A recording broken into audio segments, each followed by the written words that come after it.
Thank you for participating in our design thinking workshop in Sofia. I just want to know from you what you like the most about our workshop. First of all, thank you for participating. It was our pleasure. I liked the professional way to concentrate on the essential questions which are arising now in the industry, especially in the mining industry. I really appreciated the way forward, and it was great, the big power coming out of all these discussions. What I really hope is that that will have some impact. So for me, one question is left over: how will be the reach out to authorities, to public opinion, to the outer world of mining industry? This question remained open. What are the questions that got an answer during this workshop, or what are the most significant insights that you learned from the workshop?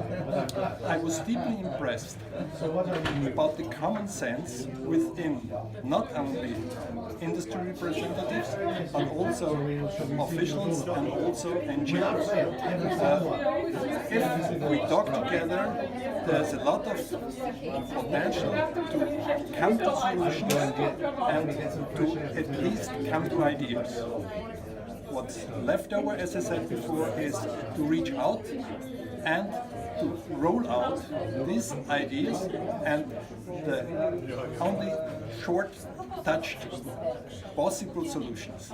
So I think this is also the main challenge that you will face in the future. What are the main problems confronting your industry, the mining industry and the downstream industry, in your opinion?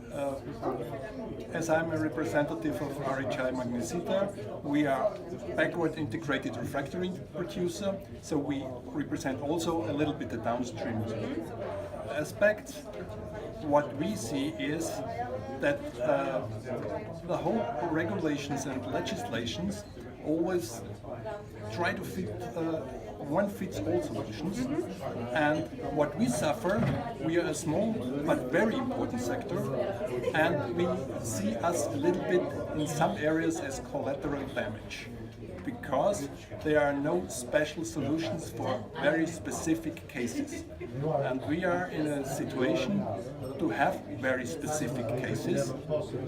We are a complex industry. Compared to commodities, we are small. But as we are special, we need special treatment. And I do not see that in that amount we need it. I suggest we remain optimistic. I hope we'll find proper solutions for these complex problems. Thank you for participating, Mr. Maier. Thank you very much.